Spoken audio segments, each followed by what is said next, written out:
Can't really work.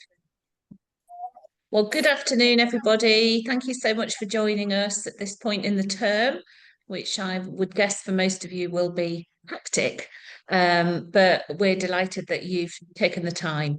My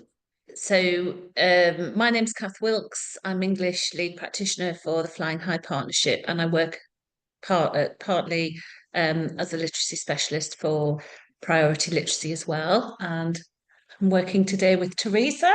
Hello. Who I think you all will know as Priority Literacy Schools, or and with the work that you've done with Teresa developing writing in your setting. So the purpose of this afternoon's meeting is building around what we are seeing in schools who are working through the writing sequence and ironing out a couple of queries that have come up. There will be the opportunity for you to pose questions as well. So how we're going to run it this afternoon is that we'll talk to you about the things that we've seen, and then Teresa's going to share her expertise around how we can develop that further and support our teachers in school with that. And if we pause after each section, there's the chance for you to ask questions that you might have at that point. Okay. Right. So that's sort of set the context of the afternoon. You will see from the first slide here that Teresa has broken this down for us. And we're going to take some time this afternoon looking at how we would approach planning a unit of writing, looking at how we can make the immersion section of the sequence even more impactful for our children, and then considering how we can incorporate and include opportunities for oracy within the sequence to support writing. And then the last point there, looking at how we can continue to drive forward best practice to support our children in becoming transcriptionally fluent. Okay, then. Right. Click on that. So Okay. Right. So, hi guys. Nice to see you all. Although I can only see three of you, but I'm sure you're all looking lovely. If not a bit tired. Now I have been to, I think, if this has been an 8-week and a 7-week half term, 2 schools a week. So that must be nearly, well, at least 25 priority literacy schools since September. And I have met with English leads in all the schools, and I have done a kind of a different things really in each school. Some schools asked me to do planning with vulnerable teachers, maybe teachers that didn't come on the training that need an extra support, maybe ECTs that have turned up in September that couldn't get on the original training. I've worked with them. I've worked with English leads on whole school perspective, and I have done some lesson observations as well. So I've done quite a lot of varied stuff going into the schools that I've been working with. And thank you so much for being so welcoming. And it's been really nice to see everybody in action. So these are the things that I have seemed to be having the same conversations about. So forgive me if you've already had one or two of these conversations with me, because these are things that I see are coming up time and again. And so I think it would be good, although this is incredibly awkward because this is not a training session, so it's more unscripted than normal. It would be good to have a recording of this, because it would, if questions come up, and I'm obviously not there because you've done your one-to-one with me, the intention is that that's at your fingertips then. If you did ever wonder, what would Teresa say? This is what she says. So that's what we're going to kind of try and do this afternoon in an hour and a half. Right. So one of the things that I do get asked a lot, and I do a lot, is planning. And one of the things that I'm very conscious about when I plan with professionals is we always start from the end point. And I think some of the sequences that I've seen that haven't been as successful as others are those that start from the beginning. So start from the immerse. because then what you're doing is you're looking at, say, perhaps the hook, or looking at how to make the immerse exciting, which is obviously part of it. But what we really need to do is we need to look at the endpoint. What is that outcome going to look like in the books? So we need to look at our waggle. We need to write our waggle first.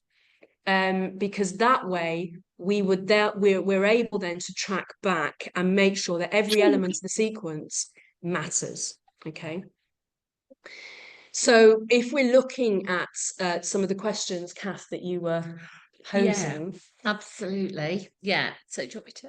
I don't know whether I want you to read them. Would you like to read them? Well, no, just thinking around. So working in with the schools that I'm in partnership with, looking at what you need to include in your waggle. So, and it sounds really obvious, doesn't it? But it's actually posing that question with colleagues. So, what is it that we need in this waggle that will help us to demonstrate to the children what a good one looks like? So, therefore, what do my children need to be able to do this well? So, thinking about yes, the grammar, the punctuation, the composition of piece of writing, because they are the non-negotiable things that we're tasked to work towards as part of the national curriculum. And then looking at the purpose of the writing, the type of writing that we're doing, and considering the language, the structures, and the things that we want to include in there that we want our children to see, we want our children to mirror. And then we're able to reflect and think, right, we've got this great waggle. We know that it has all the things in it that we want for a good one. So is this sequence that I've now beginning to prepare, is it going to enable my children to do this really well? Because otherwise, why is that lesson there? Is it going to impact the final outcome? Okay, so then we're thinking about, right, within that, what is brand new for my children that they have not been taught before? So what is going to need a good chunk of time?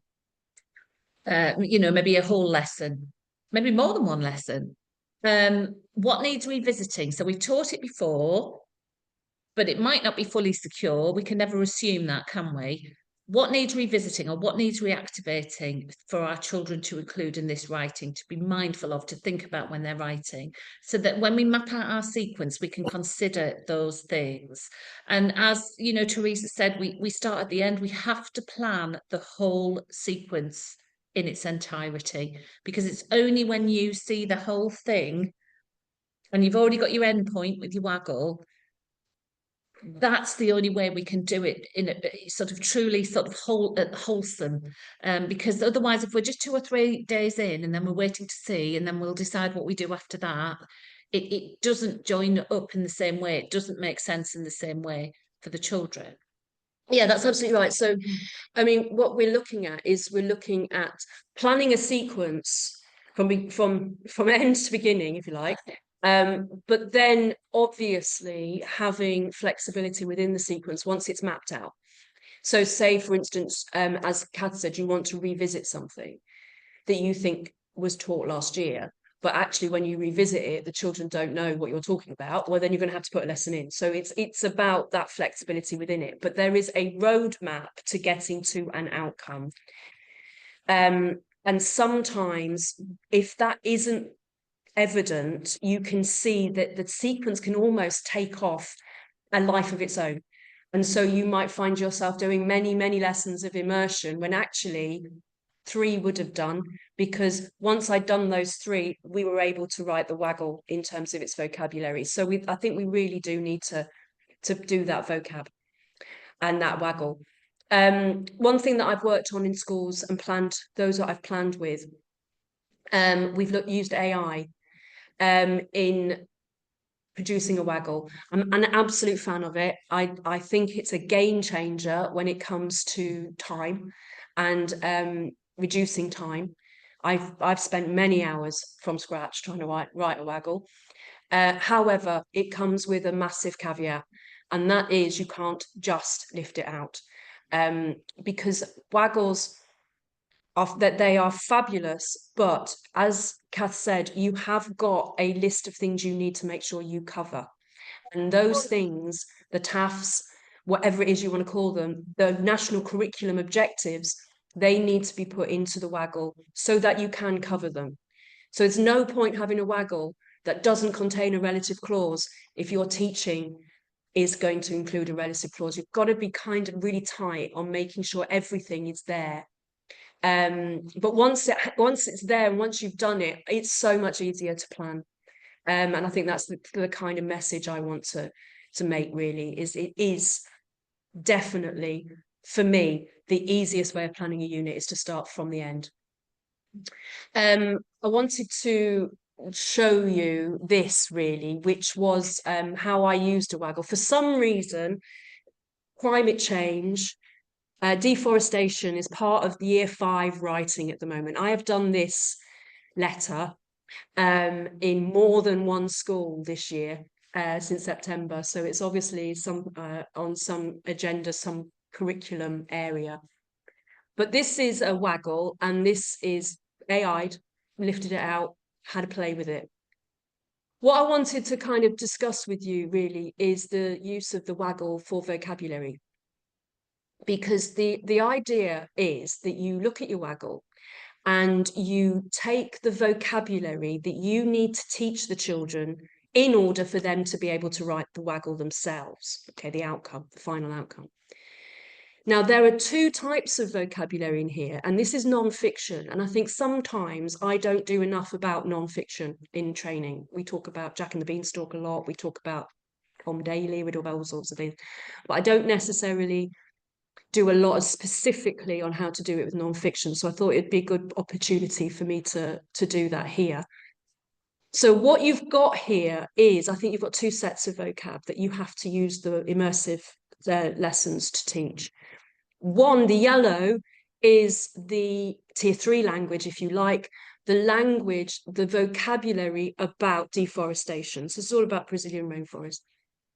And a letter, a persuasive letter to an MP for action against deforestation. So what we've got here is we've got words in yellow that you can't actually write a letter about deforestation without knowing those words. So those words are universal. They're the words that we need to teach the children that are going to be in everybody's writing, whether no matter what ability you are, you're going to have some of those words in your writing. So there's a lesson there on deforestation as a specific task. Okay, so you might do a lesson where you show them a map of the world with all the rainforests on, maybe the difference between 1950 to 2024, and you see the reduction of it, and all of that work.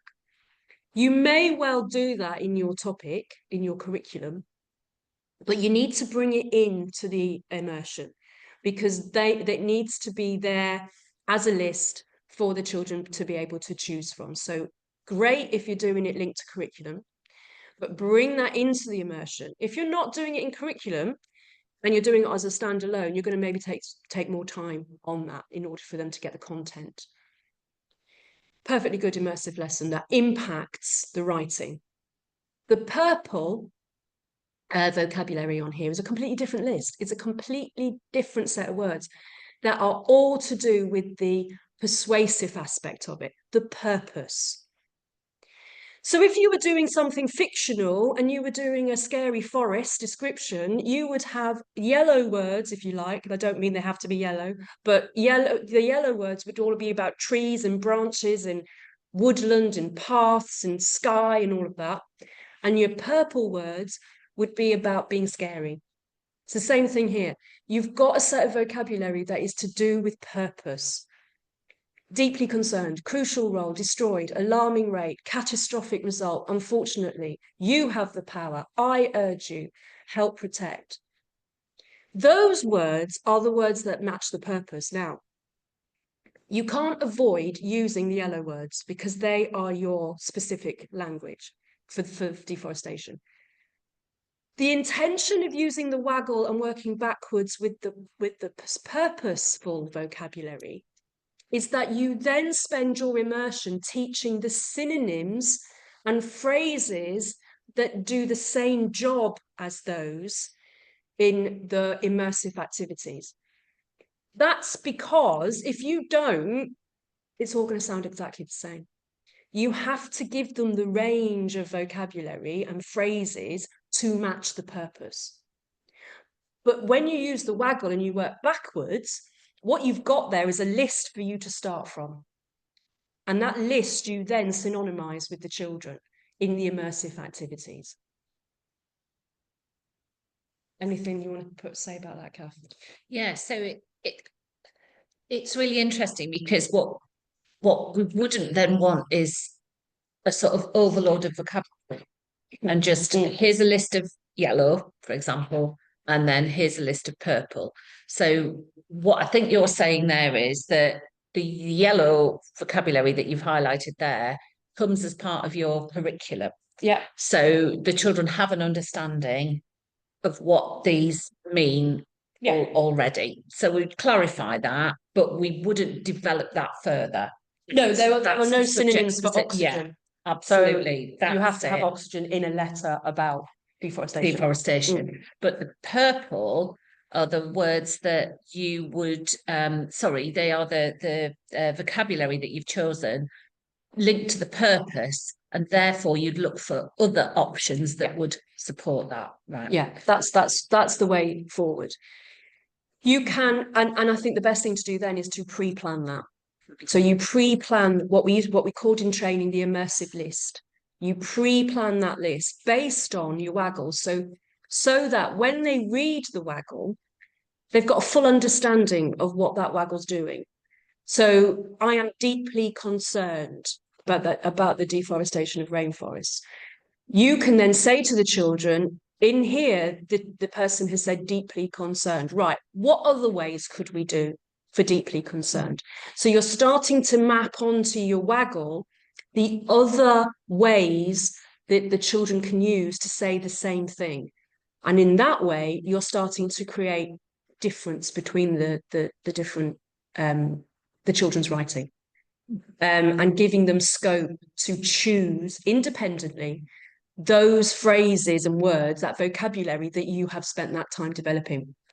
But you need to pre-plan that and don't let it get out of control.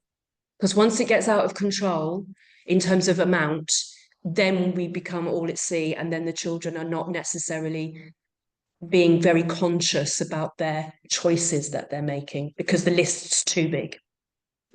Okay. So what sort of thing do you see, or what would you recommend in terms of what you might do to generate those choices? Right. So, well, within the immersion, the children haven't seen this yet. Right. Have they? No. So no, you haven't gone through it. This is just our planning at this point. Yeah. So I've got my waggle and I've separated the vocabulary. So now I know that I have got to talk about the catastrophic results of climate change. Yeah. So now what I'm going to do is I'm going to do a lesson on climate change, and I'm going to talk about the catastrophic result, but I'm also therefore going to put in other ways of saying catastrophe, that we start making that list and we start developing those synonyms of that, so that when we do read the waggle, we understand catastrophic result, but we also know that we could have said this, or this. And you're starting then to give that vocabulary much more of a purpose. Okay, thank you. Yeah, because it can be really overwhelming for children, can't it? If it's all new to them, and then suddenly there's this great big long list. Yeah, absolutely. Whereas, absolutely. And I think you've always got to bear in mind that piece of information we had at training, where we talked about children having to have up to 8 to 10 experiences of a word or a phrase to get it into the long-term memory. If our list is too big, we are never going to be able to give them enough experiences in order to do that. So that's why we need to limit it and give them different ways in each time, rather than just a list. And I have seen that, where there is a list at the front of the book, and then that's it. That's your immersive list. And now let's crack on.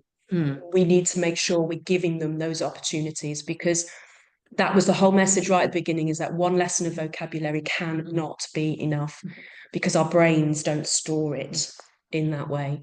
So you'd further explore those in subsequent immersion lessons. Absolutely right, yeah. Yeah. So, and then I'm wondering as well, because even from that point to the point of writing independently at the end of the sequence, there could be quite a few days. So if you incorporate this in your teaching where you can throughout the journey of the sequence, then they're going to be exposed to those words more and more. Absolutely. Yeah. All 8 times does not have to come in immersion. Right. Yeah. You can have the 7th and the 8th time can come in the grammar. Yeah. Okay. Yeah. It doesn't have to be all within immersion, but there is that overarching theme that runs through the sequence, and that immersive list runs through. And every opportunity you get, you use those words. Right. Great. So can you give us any examples of some cracking immersion sessions that you've seen that have really done the job for us? Yeah, okay. So immersive sessions, I did the vocabulary training on Monday, where we talked about this actually. I think one of the biggest and most successful immersive sessions is possibly the dullest of them all, which is reading. And reading to the children what it sounds like when you are being whatever it is the purpose is. So if you were doing this particular example I've got here, which is a persuasive letter, formal piece of writing, is to read that to the children and keep reading it, because you can do a persuasive letter. We got deforestation here. You could have done a persuasive letter on human rights. You could have done a persuasive letter on votes for women. You could have done a persuasive letter on global warming or whatever it is. You would have still used the same purple language as the waggle is going to use. So you're developing through osmosis, through the reading, which we know all our good readers are our good writers. That's because it kind of becomes innate to you that that's what it sounds like. And I think that we need to make sure that that's done, because I think it is the most powerful part of the immersion. Some of the great fun lessons are fabulous. The visual stuff, the film stuff, the drama. And I think we have got a set of teachers who maybe, I think, about 7 or 8 years into the profession, who haven't had enough experience of doing drama. Yeah. I think it went off of the curriculum, unfortunately, possibly 10 years ago when the curriculum changed and the grammar became the driver. I think we lost drama, and we lost how to do it, and we lost why we do it. Yeah. And I think that's something we need to kind of bring back. And I know at least one school on the priority literacy that I've spoken to this term, where they have actually enforced drama into the immersion and have said we must have at least one lesson of drama. And so they're practicing it. And I think that's really good, because, you know, there's only one way you're going to get good at it, and that's by practicing it. And I think some teachers are worried about it. I think it's really useful. I think the children really enjoy it. But you've always got to bear in mind that the objective is not drama, it's vocabulary. Yeah. So whatever you do, it's vocabulary. Some things I see less of in immersion are the individual vocabulary activities that develop the vocabulary. So when you're looking at catastrophe, the activities that then give you different ways of saying catastrophe as a specific vocab activity, I see less of those. I see more of the big stuff, if you like, more of the pictures, picture in a book written around over the zone of relevance, or over the verb arrow, or over those specific activities that are there to develop vocabulary, with a specific purpose. And I see fewer of those. And you would advocate a mix. An absolute mix, yeah, absolutely. Yeah, because I think it leads to Excuse me. that first question there, Mm, do immersive activities match the purpose and the Yeah. outcome? yeah. Which was kind of back to that broader sort of title of planning around, you know, everything that we're doing, each lesson that we're doing, why are we doing it, and what will the impact of this be on the children's writing? Mhm. So, you know, we don't want to spend a very long time developing the adjectives of all this delicious fruit for fruit kebabs if we're writing instructions for fruit kebabs, and actually we're not going to say that it's succulent or mouth-watering. We're just going to be talking about how we position things or place or I think that's a slice really, or really good point. And I think that, and I've seen that more than once as well on my travels, where the immersion, although brilliant, and although the kids have really, really enjoyed it, hasn't had impact on the writing because it's missed the purpose of the writing. I think that's a really good example. When you're doing something like instructions, you don't need the adjectival phrases to go with it. You need the preposition, you need the verb, you need all of that. And I think if you started with the instructions as a waggle, you would go back to, yeah. that's what I need. Whereas if you think about fruit, for example, you would then accidentally lead yourself down the road of delicious, tasty, succulent, and that, because that's what fruit is. And I think that's a very, very good example that I would always stick in my mind. Right. Okay. So worth noting. And if there's anybody in your school that you think, oh, actually, they've worked so hard on that, but it hasn't quite led us to the outcome that we wanted, maybe that's something to consider there. And I was also going to raise, Teresa, sometimes people will say, well, if it's the verbs I'm looking at, should that be a skills lesson, not immersion and vocabulary? Okay, good question. Both, I would say. Yeah. I think you have to I mean, if you're going to do instructions, you're going to have to make what you want to write the instructions about. That's your immersion, isn't it? Yeah. So while you're making it and taking photographs of the process, you're talking about the verbs. And then when you're in the skills bit and you're talking about a command sentence that begins with a verb, you've got a list of verbs to use that you've already explored. So so they go, they go hand in hand. You have to do it first. Lovely. Thank you very much. So you can see here the you know what the points that Teresa's outlined on this slide here. Are your activities matching the outcome? And we just have to take a step back sometimes, and particularly when something is new. And for a lot of us, working in this way and through this sequence is new. So now that's familiar with us and it's become a sort of habit for us.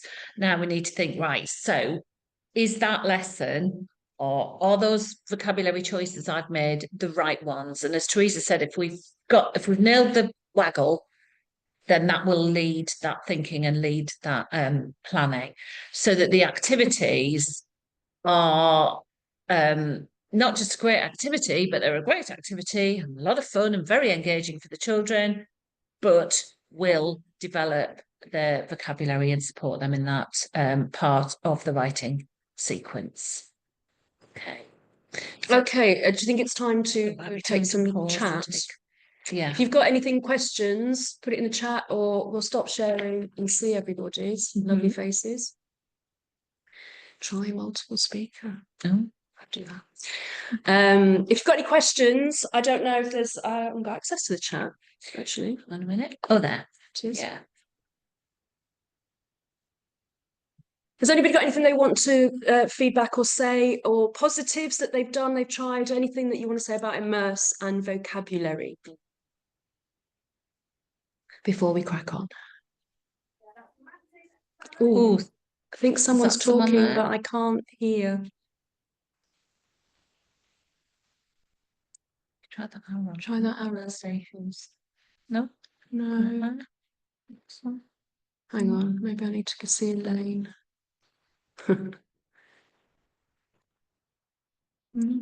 That's okay. Hi, Elaine. Did we have anyone talking then? Because it was kind of coming through, but I couldn't hear anything. You're on mute, Elaine. Sorry. Hello. So is everybody else. Sorry. Yeah. Nobody's got the microphone on. Right. Okay. Okay. I'm assuming, therefore, that's okay. Everybody's sort of all right with the immersion, and yeah, just following it through, making it very specific. I think that's probably the Hello, what we want to say. hi, I'm Rosa. Thank you for Hello. that. That was really interesting. Just about the drama, I think you're right. The reflection that it's sort of dropped off the curriculum a little bit, that it used to be a lot more sort of normal in schools. And I Yeah, would really like to be able to support people with some good activities, or some go-to sort of easy activities for people to do that might be less confident. I was just yeah. wondering if there were any good resources that you can think of, that, because I have sort of things I've tried before, but it might be nice to have like a nice structured approach for people who are less confident with drama. Yeah, I think that's a really good question. And I'm going to take, I don't know if you've got anything, but I'm going to go right back now, back to the dark ages of To the teaching. literacy There was something called the boys writing flyers. Ooh. Now, if you can't get it because it might have been archived, I have them. Yeah. So just email me and ask me for the boys writing flyers. Gorgeous. When the teaching sequence was first introduced a good few years ago, and which is when we talk about national strategies on the training, one of the things the teaching sequence is there to do is to improve boys' writing. Now, whether there is a boys' writing or a gender issue is another conversation entirely. But one of the things was there were certain things that boys responded to, and one of them was drama.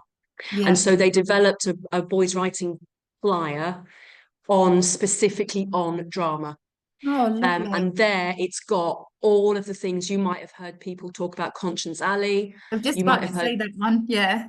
yeah, all of the hot seating stuff and Yeah. all of that. And it's there. So Google it first, and if it doesn't come up, email me, which is on the front of the slide, and I can send it out like that. I've got it. Lovely. Okay. Thank you. And actually, what we could do, Elaine, perhaps could send it to everyone who's attended today. Yeah, I'll just Yeah, send it to Elaine. It might do be that. worth just sending out. Yeah, I'll do it as yeah. as soon as it's finished. I'll send it to you. Yeah, that's great. Thanks, Rosa. That's a really good question. And then we've got sorry, I've lost the PowerPoint here. There we go. We've got a question here from Haley. We are currently planning a few units stemming from a narrative as a stimulus text.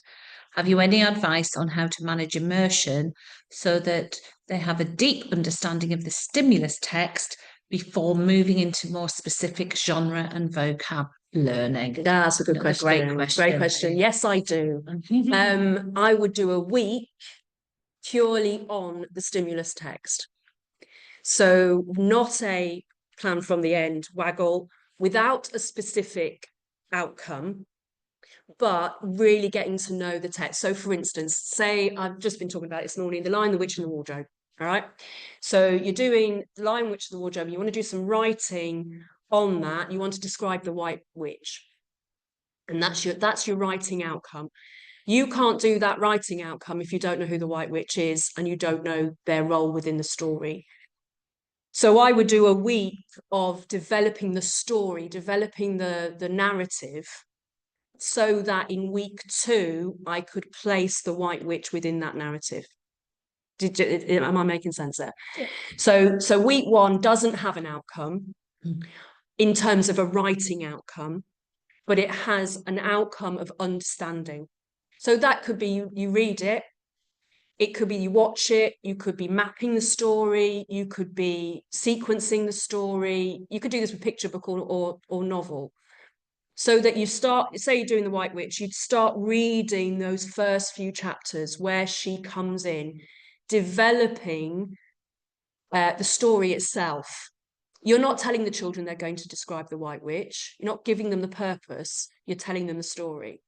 Then week 2, you say, right, I need a waggle on a description of the White Witch. Now I'm going to tell the children that's what we're going to do. Who is the White Witch? What do we think of her? And then your immersion comes from a point of background knowledge.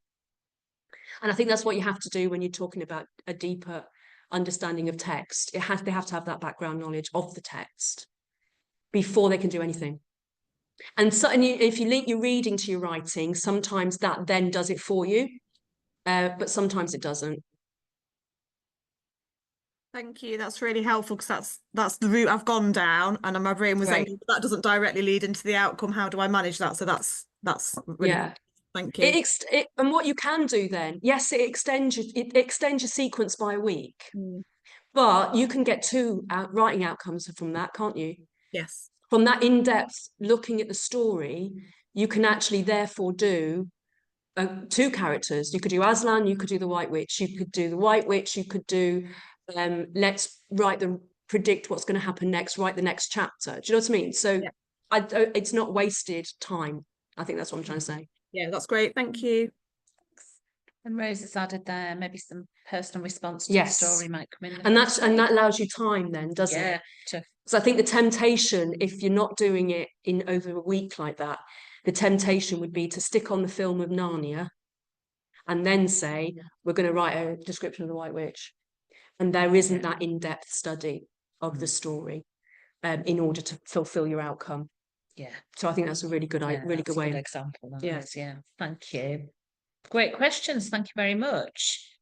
What we'll do now is we'll move on to the next part of the session, but we'll pause again for questions. So if you think of anything, pop them into chat, or if you think, oh, actually there was something I wish I had asked about immersion, but I didn't, don't worry, you can ask those again as we go on through the session. Okay. So we're going to move on now. There we go. There it is.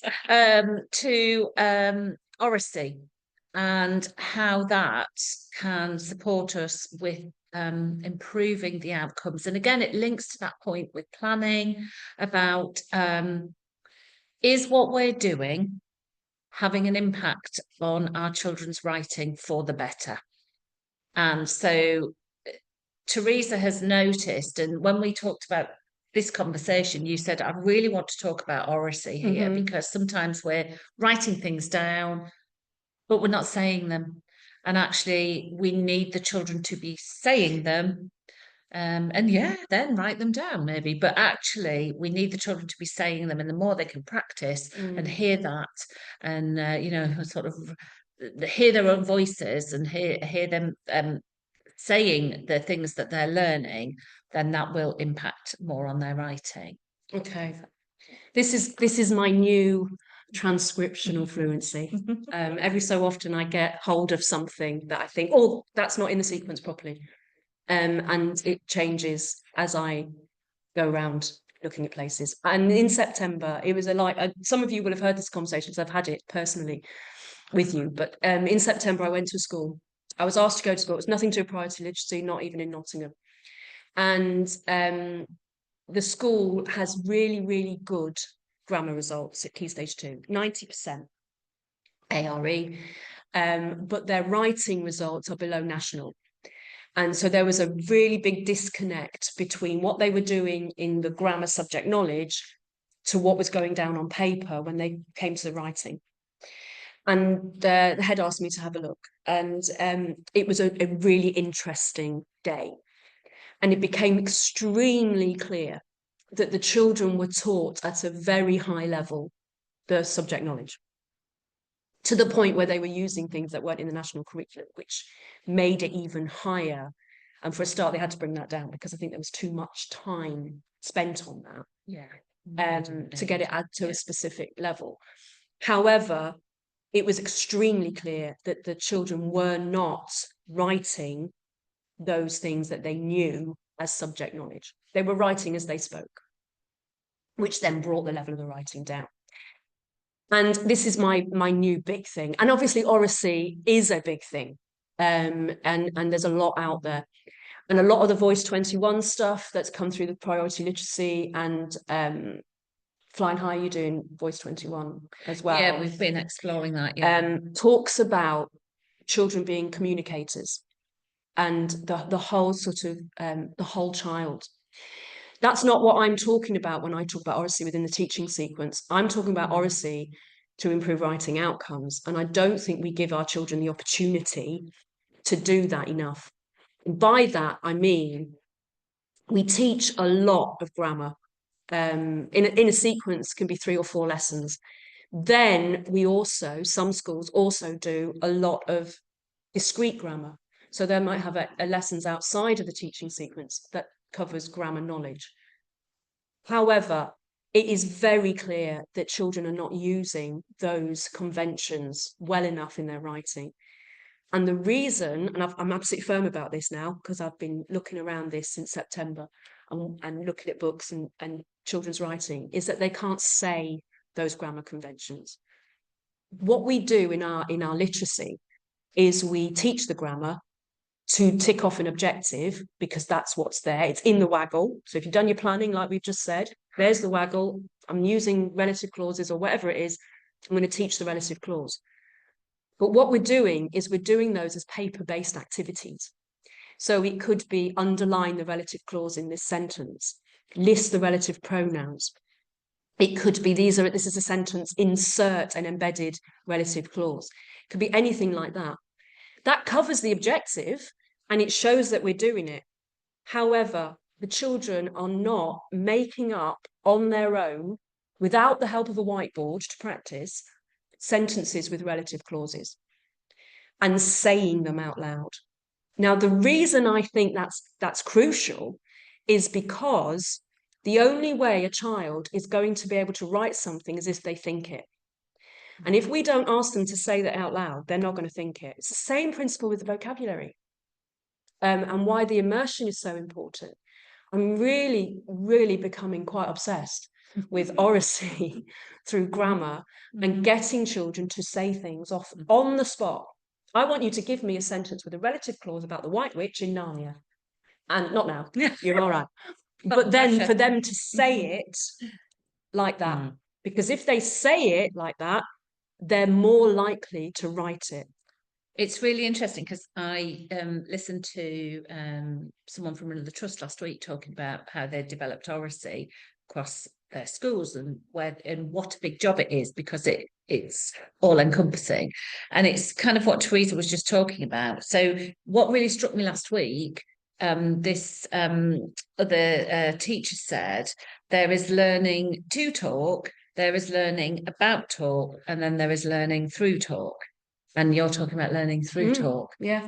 And as soon as she said it, I was like, oh, that's what you were talking about. Yeah. So we do have the other talk, don't we? We do have the Voice 21. Yeah. You're talking about learning through talk, and that saying the things that we're learning is a step that maybe we're missing out, but the children it will help to secure that learning for the children. Yeah. In their writing, because sometimes people say, well, oracy should be for oracy's sake. Well, yeah, when we're learning to talk and learning about talk, but learning through talk, we're using it as a support for the journey. It was really, really interesting. And I was those of you who've been on my training will know that every Monday I teach in a school in Doncaster. And I did a book look yesterday. It was the end of term, my last visit. And he did an end of term report, and I looked at the books and we went through it. Now, this is a sequence school that has been doing it for 8 years. And the outcomes were great. However, I started, because I'm a little bit obsessed, I started looking at what was going on in this middle part, in the sequence, this grammar stuff. And I could see a lot of evidence in the books of grammar being taught. And one of them was frontal adverbials, is year 4, frontal adverbials and similes and metaphors. Lovely lesson on it, all written out, lots of examples, lots of worksheet stuff on whatever it was. When I came to the outcome, this was the more able kids outcome. In that outcome, there were 2 frontal adverbials, and they were the same frontal adverbial that opened up each paragraph, and not a single simile being used. But the writing was good. Now, the question I ask myself now, and I ask everybody, is that writing outcome actually good if it doesn't include what we have taught? Because we have taught those aspects for a reason. Purpose. And some of them, the children are choosing not to put them in. because they haven't embedded it Understood and, it enough. and made it part of their language when they're thinking about their writing. So I think we really do have to do this, look at how we teach grammar, and are we doing it as an exercise to tick off an objective, or are we doing it in order to have an impact on the final outcome? And I think we're probably halfway on doing both at the minute. Yeah. The question I'm going to be asked, and I know it because I've asked myself this question, is, okay, Teresa, what about evidence in books? Because the problem we've got at the minute, we are at a really significant moment of change in the system. We did it 3 or 4, maybe 5 years ago with early reading. We are at a point of change now with writing. And if you read the documentation that is out there, messages are coming out about evidence in books not being required. However, we know that somebody's going to ask about evidence. Where's your evidence?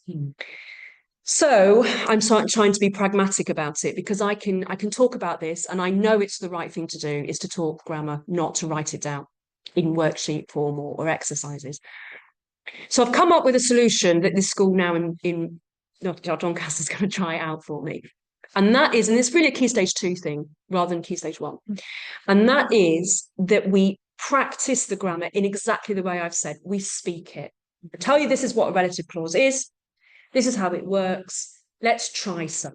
And we speak them. And then what I want the teachers to have a go at is then the children then, from all that talk that's happened, they've heard it, people say it, they've said it themselves, they've listened to the teacher say it, they've practiced it together, to write down in their books 2 or 3 sentences that contain a relative clause in the context of that learning. Then I want them to highlight those sentences in their book and make a pledge that those sentences will then appear in that final outcome. And that way they have to look back. So when you are writing your outcome, your final write, you have to say to them, I want you to look back and I want you to take out those sentences that we pledged, and I want you to find a place for them. Where do they go in your writing? In order for them to then see the value in what you're teaching in terms of this is the grammar and this is why we do it, so that it comes into the final write. And also then embeds it within their learning, so that they'll do it again on their own in the next final write, because it's part of their spoken language. I'm really, really keen on this. I don't know if I've completely 100% formulated it in my head yet, but I'm really keen that this is something that we look at, because we don't speak enough in terms of that really high level grammar conventions we're asking our children to write. Absolutely. Like the pledge. It's a pledge. Yeah. It's a pledge. Because then, I mean, what that supports is the habit of going back in your book as well, you know, because it isn't just for evidence. It's to encourage the children to use the learning that has occurred before. And you see some children do that, don't they? They'll look back in their books, they'll look up on the wall, but others don't. It's ancient history. So that would I tend to put in, and I know I've talked about it with some schools here, but not everybody by any means, but we talk about Descriptosaurus. Oh, yeah. You know what the Descriptosaurus is? It's a bank of phrases. And we have a Descriptosaurus lesson sometimes where we'd photocopy a page of the Descriptosaurus. And then we'd say to the children, you are allowed 4 from that page. And I want you to highlight the 4 that you want to use. And then you pledge again to put it into your writing. Right. So it's almost like using your literacy book as a Descriptosaurus. Yeah, you've got to think about it. And you've got to highlight the things that you want to put in. Not a blanket, I'm going to write everything. Yeah. And then write nothing maybe, because it's too much. Yeah. But give it some thought at that point. Yeah. But I think too often, I mean, over to you guys, I think too often we're not seeing that teaching having an influence on the final outcome. I think the vocabulary does. I think that's really strong. But I'm not certain those actual structures are translating. Yeah, into the final write and being picked up that they're not there. I would agree, because that's your new learning, isn't it? That's your immediate learning. That was your point for teaching that lesson. So if we've made sure that we're teaching the right things for the sequence because we've thought about it in our waggle, it's right back to the first point that we were discussing around planning. If we've got that bit, if that bit is spot on, then that's what we're going to be looking for in their writing, because there was a very clear rationale for why we taught what we taught in that sequence. And if we've got that right as well, it's much more likely to appear because it's very relevant and very useful.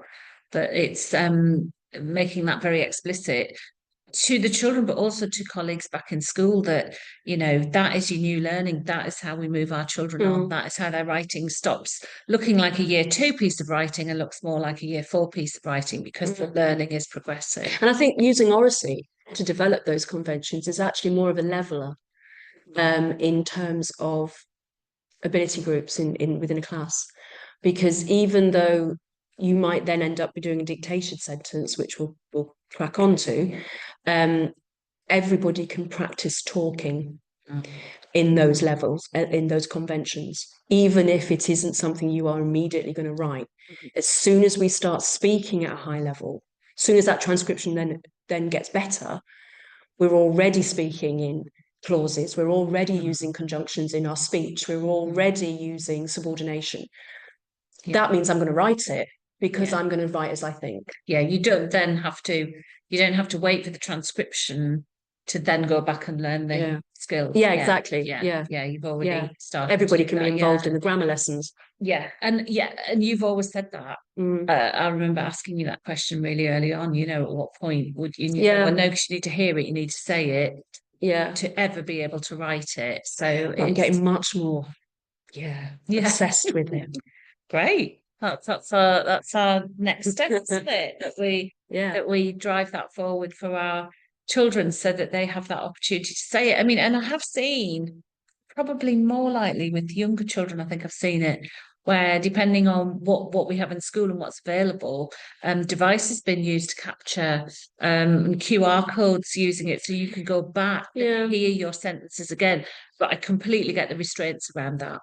I completely get that's the thing. I haven't formulated it as evidence. So, and that really, I certainly think it has a written outcome, but it's not an exercise. I think that's the main thing. It's almost like a choice at that point. So the children are saying, because of all these things I've been saying, I've decided that these are the ones that I like the most, and I'm going to write those down. Exactly. Okay. Any questions on that? Because that's quite a biggie. I think it'll get bigger. I really so. do. Let me stop sharing. And when we come to the bit about Ofsted anecdotes, it's certainly something that's creeping in there. So again, if you've got any questions, please feel free to speak up or to pop it into chat. But don't worry if not.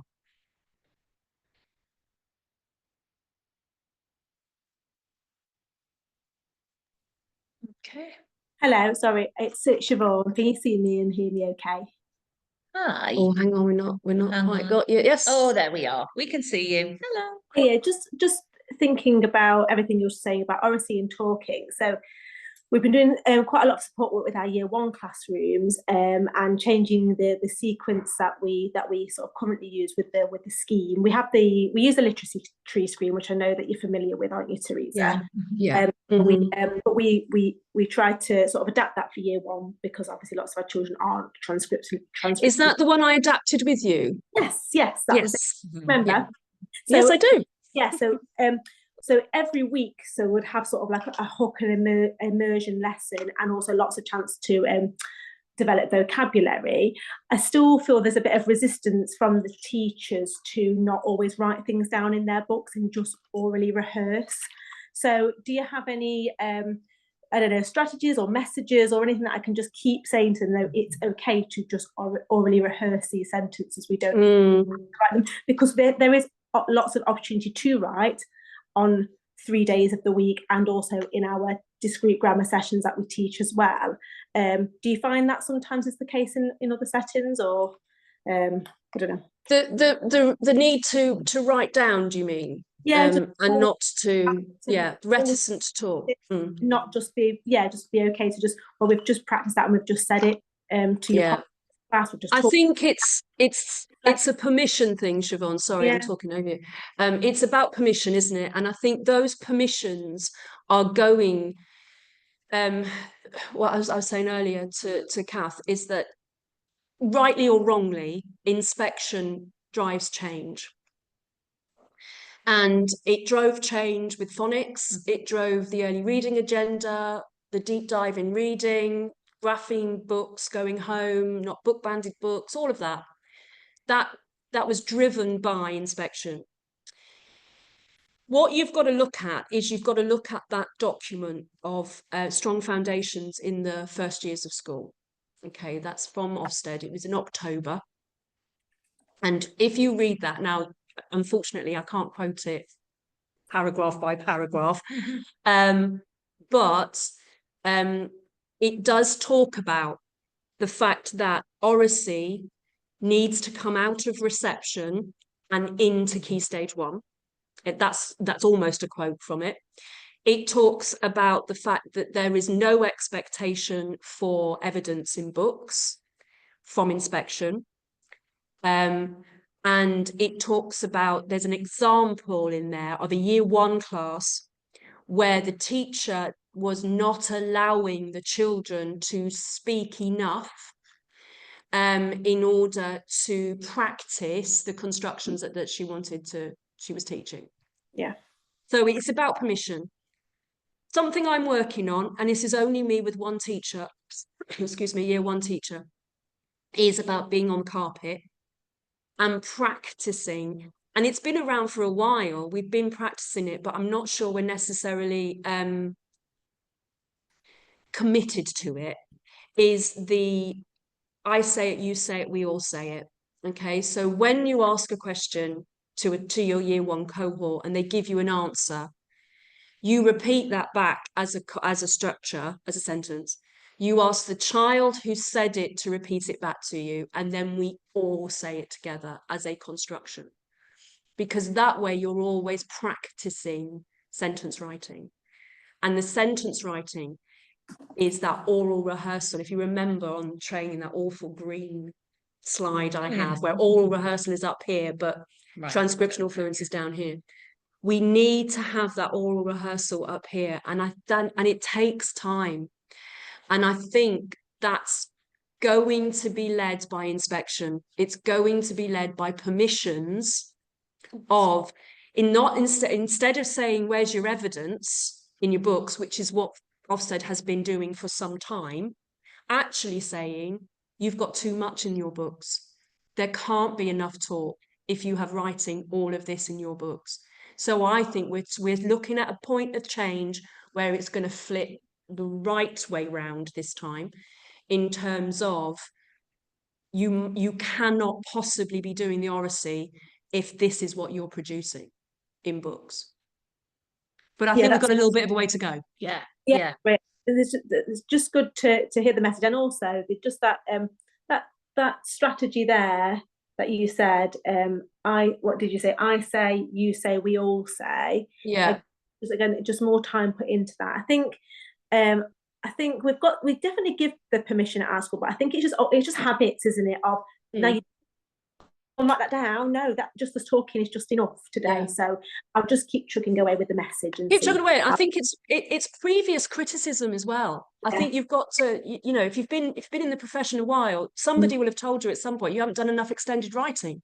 Oh yeah. It's about the message changing, not on the ground, which is what we are, but actually from above. And filtering down, because once somebody says, who's much higher up than any of us, says, I really like the amount of oracy that's going on in the school, you'll all feel so much lighter about it, and you'll all feel like you're doing the right thing.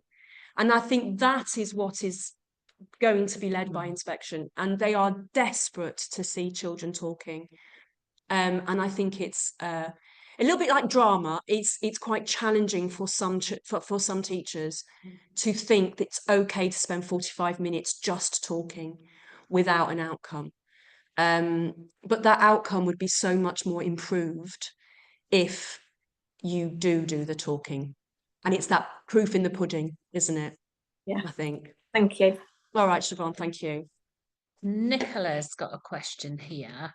So, Nicola, I'm wondering if you'd come on and sort of just talk us through it a little bit, because I know about the dictation that you're Sorry. doing in your school. No apology needed. So you're saying that Yeah, so it's only because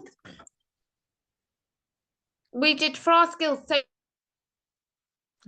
Oh, she's coming today, now. for our skills lesson in year 1, we've been looking at Florence. Can you hear me? just In you and keep out. sticking. So and just keep going and we'll work out what you're saying. I'll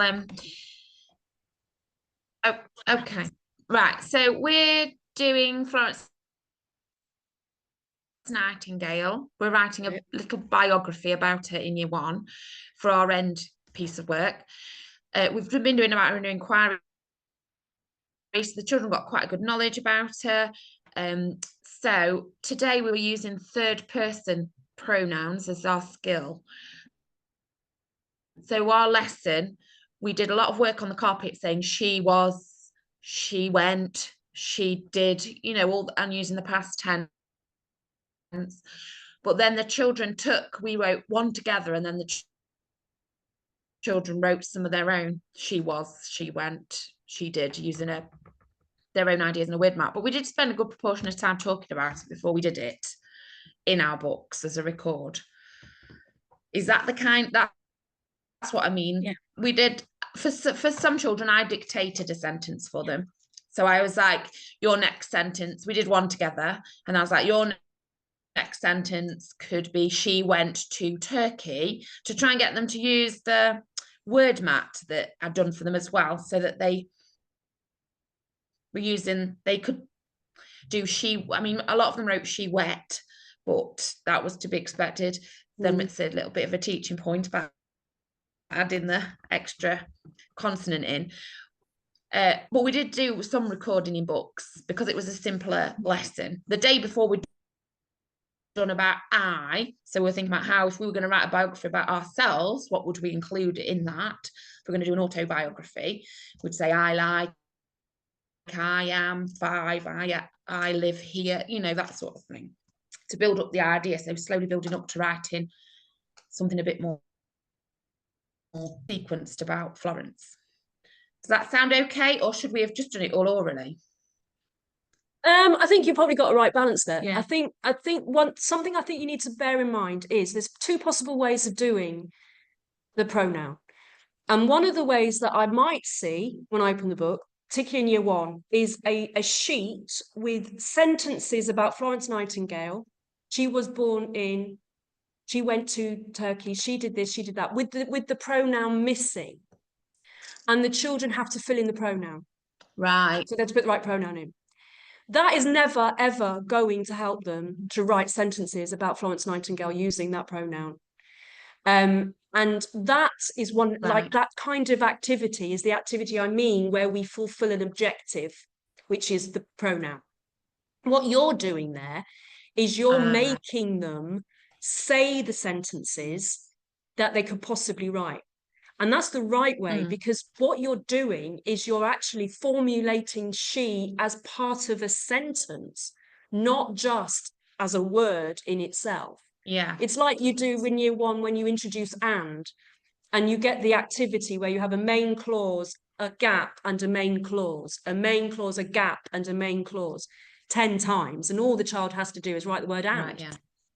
So what you're looking at there is you're just fulfilling an objective. What you're doing by being on the carpet like that is you're getting them to think, what comes after she in my sentence? What is that sentence I want to write about Florence Nightingale using she? Even more so, I would be going, Florence Nightingale was born in so-and-so. She did this, and so I would make them say the whole thing out so they can see the difference between using Florence Nightingale and using she. Then what you've done is you've done a little bit of writing where they've chosen sentences they've said to practice, so that when they are doing their writing, Yeah. those sentences will be in their writing. I think that's a perfect balance. Exactly what I'm saying. Nice one, Nicola. Yeah, good. No, they did some good writing today as well, so I was quite proud of them. But yeah, There you go. Yeah. Okay, yeah, I Everybody. understand it now. It's a bit like I see what you mean. I think because I don't like worksheets, so I don't think that's why I probably, yeah, Mm. okay. But that's good to know for when I'm doing looks in other people's books and Yeah, I think that's what you need to look at. You need to look at, are we doing an yeah, activity okay, well, or is it going to have impact? I think that's what we need to look at. Okay, brilliant. Lovely. Thanks, Nicola. That's We really need helpful. to move on. We do. Yeah. We do. Right. Really Okay, working then. on No, this. I know we're not too far off. Right, hang on. It's here, isn't it? There That it one. is. There we go. And then Share. okay, should have my glasses on. That would help a little bit. There we go. And Press enter. come on. There we go. There we are. Right. Right, okay. I wanted to just finish off. We've talked a lot about transcriptional fluency. This was the big thing for the last 2 years. Yes. So now I'm going to be parking this at some point, moving on to oracy. But transcriptional fluency, it's out there. That document that I just told Siobhan to look at is something that if you are not confident about what you're doing and you need permission, do read that document. Not telling the story, wrong one. Strong foundations in the first years of school. It's all there, ready, laid out, permissions to do any of this. But I just wanted to show you some of the changing in the thinking that I've had, because it is so fluid. Every time I go to a school and I see it, I think, oh, it might have been better this way or whatever. So I'm just going to share with you my most up-to-date thinking on transcriptional fluency. And Kath, you can support this, can't you, about the Ofsted anecdotes? Yeah. As I said, inspection leads change. It is already coming through inspection. I don't think they're fully formed yet by any means. But one of the things that they are clearly doing is when they are asking those lower 20% children to come out to read with them, they are asking them to bring their writing books. Yeah. And then they are opening their writing books and they are asking those children to read from their writing books. And if those children are not writing at the level at which they are reading, they will be questioning why they're doing it. And I don't mean at a lower level, I mean at a higher level. So if their writing is over scaffolded, over modelled, written on a whiteboard for children to copy, overwritten in terms of, you know, when you write in a light colour and they write over the top, they will be all over you in terms of why are you letting them to do something they cannot do. They are really into this. Children being asked to do things they cannot do.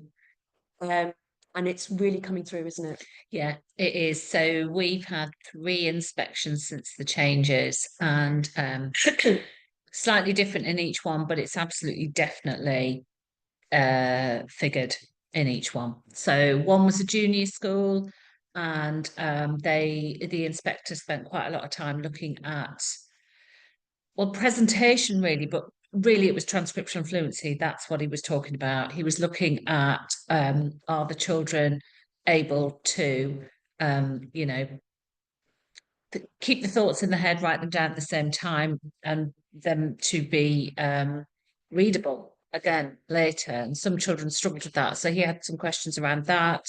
Another inspection was graded, which is, it sort of runs a bit like previous inspections did, but he was really interested to know. And actually this school, the children were very good writers in this school. The writing was great in this school, but he actually said to the head, I just can't get my head around how you've nailed the basics and done more so well. Now this is an infant school. And she was like, oh, what do you mean? And he said, well, quite often we get onto the harder stuff and they haven't nailed the basics, or we just don't get past the basics because we just don't nail them. So that's what he was getting at, but he was saying she'd done it well, but he was slightly baffled how she'd managed to do it so well, because most people don't, was what he was getting at. Because like Teresa says, it's a shift. It's a shift for us in our priorities. And but they were looking at books and looking at writing and looking to see if it looked like the same child, basically. So that is absolutely the direction of travel. Why would you ask them to do that if they can't do this? And that is very different to what we've had before. So Yeah, it's hard to get your head around it sometimes, isn't it? About how their messages are changing. I think they're terribly positive, and I wish they'd done it a long time Yeah. ago. But I think they really are. So really, the basic conversations I've been having with priority literacy schools then over this half term is, one is absolutely recognising the need for children to become transcriptionally fluent.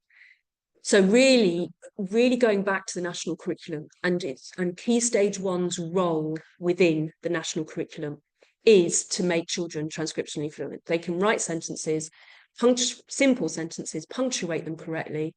The spelling is largely correct. The letter formation is largely correct. And they can use simple conjunctions to join them. Now, that's your role in year 1. And then in year 2, bringing that into tense, bringing that on through subordination and purposeful writing towards the end of year 2. That's really where you need to be. We're not there yet, because I still see some Key Stage 1 holding on to text type, holding on to deconstruction, reconstruction, language features, stuff like that. And I totally understand why, because that's something we've been doing for a long time. That document that I've referred you to, it does talk about the request to take out the text types in Key Stage 1, and it's there in black and white. So it's really worth reading.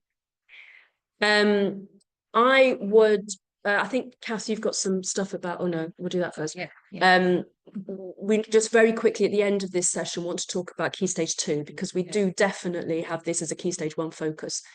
But just like the early reading and the phonics agenda, when that first started, you've got kids in 3, 4, 5 and 6 who are not transcriptionally fluent because they haven't had it. But the first thing I want to talk about, and I will send this document to Elaine at the end of this session, so that you will get this document. But this is part of, and I will have shared this with many of the schools on this agenda, this forum, is about how to do dictation with a class of 30 in Key Stage 1 with no TA. How on earth do you do it? And this document is bigger than what I'm going to show you. But I think it's worth having a look at it. It's been quite successful. I did this basically. I watched a teacher in year 2 in the school in Doncaster, where I'm very, very familiar with, and she was doing a lesson on dictation, and it was a car crash. And I looked at her, she looked at me, and I said, do you want me to have a go? And she said, yes, please. And I stood up, and it was a car crash. So I realised then it is not as easy as I'm making out. No, it's really interesting, because I spoke to a colleague recently who said, I think we're going to be all right in early years because we tend to work in groups. Yeah. And he said he'd seen something in year 1 that was similar to what you described. I did it, I've taught it for the same reason, and it is really hard. Yeah, really hard. Really hard. So I went away and I thought very carefully about what I should have done, not what I actually did. And so I produced this document. So basically, you're splitting your children into 5 possible ways in to dictation. I'm not going to go through the whole thing because it's 10-2, but the document kind of explains itself.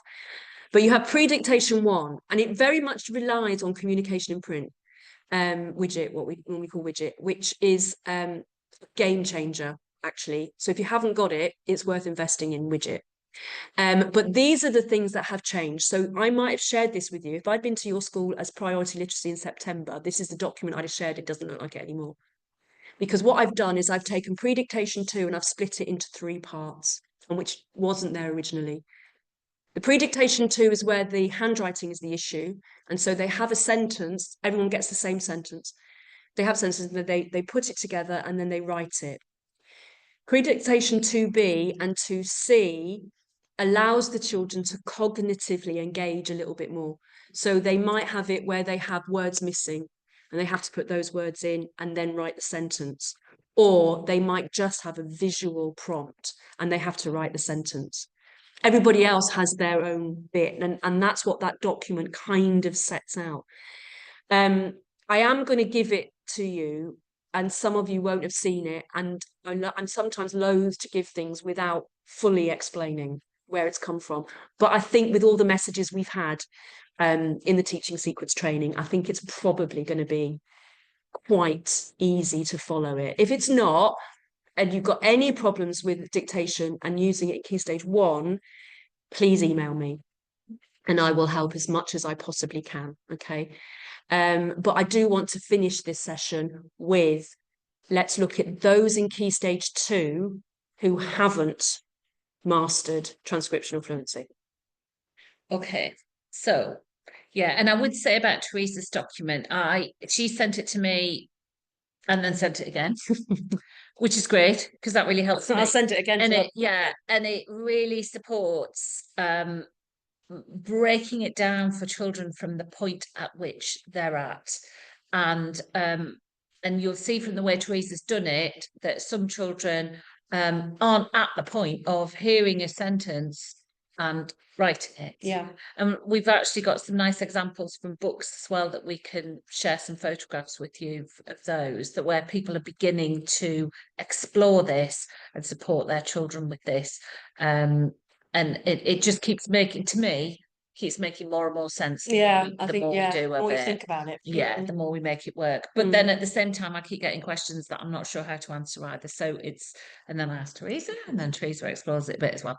So as Teresa said, we've got children in Key Stage 2 who will not be transcriptionally fluent.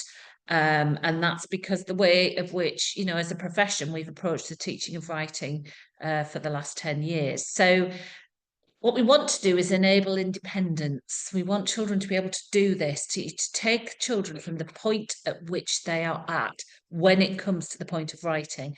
So Teresa's already talked about, they might be able to say those sentences, and that is amazing, and we value that, but they're not at the point where they can write those sentences. So we need to think about, lifting that up, So we've got our books.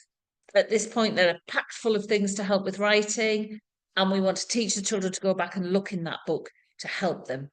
So for a lot of our children, that is where they're going to be at. I'll just hop ahead to this one. And it's asking this question, isn't it? So at that point of writing in the sequence, which children, and we're talking about older children here, because obviously in Key Stage 1, it's going to be, in Year 1, it's going to be all of them. So which children are able to write independently? Which children with that universal offer have got it? There's enough in their books, there's enough on the wall, and off they go. And they'll do it exactly how you hope they do it. Exactly what was in your head, what was in your waggle goes. Right. Then you've got the children that, you've said this to me a long time ago, you set them off to do the same thing, you get the work back and you go, oh, right. So what do those children need? A little bit more than the universal offer. So you're looking at your targeted children. Who needs what to help them write independently and successfully from the point at which they're at? So they might need, for example, a phonic mat on the table for them because they're still not quite making those right choices. You might have some common exception words there that you strongly suspect they may misspell without that, okay? Or a sentence starter or widget, there's all kinds of scaffolds that we are increasingly good at considering for our children to enable them to work independently. So some of our children need a little bit more than the universal offer. Then we have some children who might need more. And that's where you would be looking at possibly the dictation that our younger children are going to be given. Because what's going to happen is, just like the phonics, we're going to have children coming up who are more transcriptionally fluent than our older children. So how can we support those children? And that is our specialist kind of offer. If you can sort of think of I have a colleague who says there's no such thing as an upside down triangle. It's just a triangle. But if you can imagine an upside down triangle, and the top, you've got your universal offer, which is hopefully, if we get that right and do that really well and get our planning spot on and really work on our immersion and all of those things, that's going to work for most of our children. Then we're going to have some children that need a bit more help at that point, and then we need some that need an adaptation. They're not going to be able to do that. If we set them off to write an explanation about volcanoes in year 5, they're not going to be able to do it. So is it that we're dictating one sentence to them about volcanoes? We've decided on the sentence, we're going to dictate it to them. They've had all the immersion, they've looked at the waggle, they've explored orally the grammar and the skills, but they are now at the point of writing. We're giving them something that they can do, and that's a bit of a leap, isn't it? yeah, It's like it is. oh my goodness Yeah. me, but actually is making much more sense the more we explore it. I don't know whether Whitegate's here, Liberty is here, but I had a really, really interesting conversation last week, I think, about this. And it was really about how much are we in Key Stage 2 hiding the fact that children are unable to do it by over scaffolding and over modeling, because we think that that's what we need to do. We need to get them to show that they can do something. By that, I mean overwriting things, by writing it on a whiteboard for children to copy it down, by stuff like that. Now, that practice goes on, and it goes on in lots and lots of places because of the need in order to feel that the lowers are achieving something. I think we've got to really look at that in terms of we need to teach what we have in front of us, not what we wish we had or we think we should have. So if you've got a child in year 4, for whatever reason, cannot hold a pencil correctly and his letter formation is really, really poor, you are not going to do any favours by hiding that. You've got to try and teach them how to do it. Now, that makes it extremely challenging. But if you can do it in terms of a system where you have a transcriptional group that has a system, a bit like the document I'm going to send out, you will be able to do that in a group situation with lots of children in that group that are at different levels. And you can do it with the same sentence in different ways. So whereas it says Key Stage 1 for a class of 30, what we're talking about in Key Stage 2 is it could be 6 kids, it could be 4 kids, it could be 2 kids, it could be half your class, year 3, that are not transcriptionally fluent, but they're not all at the same level. And I think we need to look at that, because if we treat our lowers as being at the same level, what you get then is you get trying to scaffold it for our lowest children to keep up. And what we need to teach those lowers how to do it. And even if it is year 6, it's year 6, and we need to get them to do it. And that's a real challenge. But a really interesting, very productive day at this school, where we looked all that, we thrashed it out, and it was really good, and I enjoyed it very much.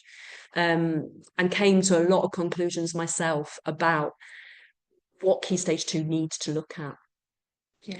Because anything at the minute we're looking at is it's all about raising attainment. That's what the priority literacy is all about, is raising attainment in schools for kids. And you will not raise attainment unless you look at those children and try and make it impactful for them. Yeah, we've just got, sorry, we pause because we've had a question. Yes, about I'm the chat. interested We've had to something. see. It's Nicola. We agreed a system in year 3 recently for our generate right. Okay, so we orally practice together and generate ideas. The adult guides the first sentence, the second sentence is dictated, and then children have a go at one on their own. Okay. That sounds fine. Yeah, that sounds absolutely fine. I suspect there'll be kids in there that don't need it. That's for the children. Say that again. Sorry, that's for the. I meant to add that. That's for the children who aren't transcriptionally fluent. The children who are reading below age-related expectations. The children who are still on phase 2 books. Yeah, that sounds absolutely fine. Again, you may have a couple of kids below that whose dictated sentence might be 1 or 2, but absolutely 100%. Yeah, good. Great. Thanks, Nicola. Thank you. Yeah, and actually, as Teresa said, what we're looking at for some of our children in Key Stage 2 is a one-to-one version, a small group version of what we're doing in Year 1. But as with all scaffolds, one size will not fit all. So we consider those scaffolds, and then we consider what it is that the children might need beyond that. And that's why Teresa's added in the ABC bit of her document, which you'll be able to look at together. So it is a biggie, but we're moving that. And also just to add, you know, if you do inspection, the inspectors at the minute only know what we know. In fact, I don't even know that they know what we know. So we can talk to them, you know, we can explain why we're doing what we're doing. We can share the documents, we can show the progress, and it'll become as normal and regular as decodable reading books. You know, now we'd be like, why would we give a child a book that they can't read? Why did we ever do that? It becomes the most normal thing in the world, the most expected thing in the world, and that's the direction that we're moving in. And as part of this project, as part of this approaching teaching writing in this way, we're on that journey to support our children in becoming transcriptionally fluent, which is great for our children. Are there any other questions on fluency that you want to share with us at the minute? Looking at the time. Yeah, look at that. Yes. And of course, you know where we are, you know, and as part of the project, you can always reach out to your literacy specialist, or, you know, contact Teresa. You know, it doesn't end here. And what we hope this recording will do is be something that you can return to if you need to, be something that you could share with staff if it will support your message back in school.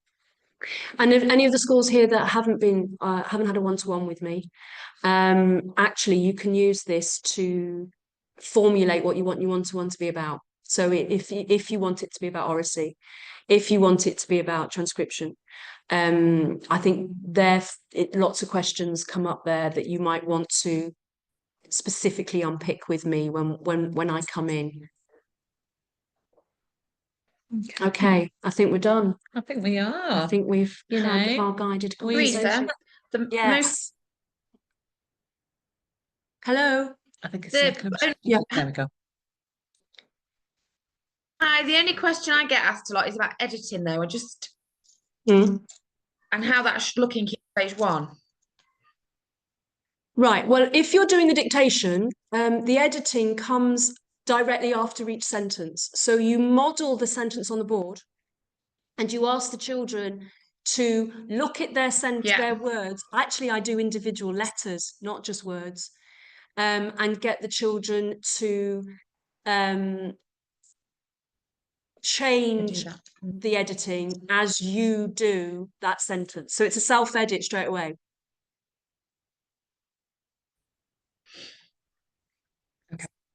Right, okay, yeah. Okay. Some of the things I do is, you know, if on the document that I'm sending you, it says they wanted some food, that's the sentence. And if you've got the word some and the Year 1 child has written SUM, that's absolutely fine. But you write it on the board correctly, obviously, as you model it. And then you might ask selection of those children to change that word to write it correctly. So it's about kind of making decisions on the spot about what you're going to do with that self-edit. Yeah. Okay. Nicola, the examples that you shared at our PLC, there were a couple that were really lovely for doing that. That's how we've been doing that. Yeah. Pot this year. Yeah. So I suppose, you know, what Teresa's saying is that it's just when it comes to the final piece of writing. And then would the focus be on the transcription? Is that what the focus of the edit would be on the transcriptional fluency skills? Yeah, Yeah. it's fine. I think it's because we're still in that jump position where we're doing dictated sentences as a starter. Okay, right. And we're Okay. yeah. So still for moving me, from the old yeah, planning into yeah. Yeah. For me, in year one, the outcome are those set of accurate sentences. So that there isn't a need to do a written outcome after that until you get to the point of independence where you can, and that's fine. I think what you're doing, if you're asking the children to self-edit when you do your dictation, you're teaching the children to reread their sentences when they write them. And I think that will then embed through the process, and eventually and it will just become part of what they do. I write a sentence, I Yeah. go back, I read it, I look at it, and make what sure it's about right. into year 2? In terms of Yeah. what? To do an outcome? Editing, would it be the same? Yes, at the moment in year 2s that I'm working with, we're still doing dictation, but we've got a view to coming off of that in February. We were going to come off it at Christmas, and I don't think we're ready for it. So we're going to come off of that in February, and then we will revert to the teaching sequence as is, with a group of children that are still needing transcriptional fluency. Then your editing process reverts to teacher marking, editing it, using the marking codes, and the children then responding to that through their editing lesson that you do. Yeah. But that Yeah. has got to be dependent on where your children are. There is no arbitrary, it has to be by February half term in year 2. That is not what I'm saying at all. What I'm saying is that's what we're going to practice. We're going to see where we're at in February. Yeah. Okay. Yeah. Okay. Brilliant. Thank you. All right. Is that okay, Nicola? But you know where we are if you sort of digest that and then think, Yeah, I've I still think got a I get question. it. I think it's hard. Yeah. I think it's because, sorry, I think it's because there's still like residual planning that happens, sort of last time sequences, and there's still people, it's not quite when I've said about just doing pure dictation, and I'm still finding my feet. Does that make sense? I think we all are, yeah. Yeah. Yeah. So Yeah. And you're in that transitionary easing out of planning that was there maybe a year ago, but your thinking has changed in the meantime, and you're moving to this new way of working. Yeah. And then but it's important you get it first, Yeah. Nicola, because then it's the challenge and the task of supporting staff in school and understanding that as well, isn't it? So you're starting well with yourself. Yeah. And I think that's You have to get your own practice spot on first, don't you? Yeah, I think you're right. And I think that something that we could be Yeah. accidentally saying by doing this is there's some rush for this to happen. Hmm. There is no rush for this to happen. Schools aren't going into special measures because they don't do dictation in Key Stage 1. It's about that journey Yeah. of mindset change in terms of what writing in Key Stage 1 should look like. And as I said, inspection leads change. Well, they haven't really fully established what they want it to look like. I know in my bones that this is the right thing to do in Key Stage 1, regardless of anything else, regardless of inspection. I know that this is why year 6 children cannot put a capital letter at the beginning of a sentence. So that's why I'm doing it. But there is no rush to do it. What you need to do is you need to practice it with yourself, maybe a colleague who's thinking along the same lines as you, having a go. Then you can present it to your staff and say, we've had a go at this and this is the impact it's had. Have a go yourself, but don't do this because that didn't work or whatever it is. Yeah. I think rather than doing a staff meeting on dictation and then everybody having to do it, the rush isn't there. Okay, It's Brill, not. thank It's you not so something. much. Yeah. Okay. Yeah. That's great. And what you have in place and what you've started, Nicola, is great. And we know your call could come on Monday. It's fine. It's God, fine. yeah. Yay. Ah, thanks to everybody who's still on with us. Yeah, thank you so much. Yeah. Brill. Great. Yeah, I've always thought in year one sometimes. Thank you. Bye bye.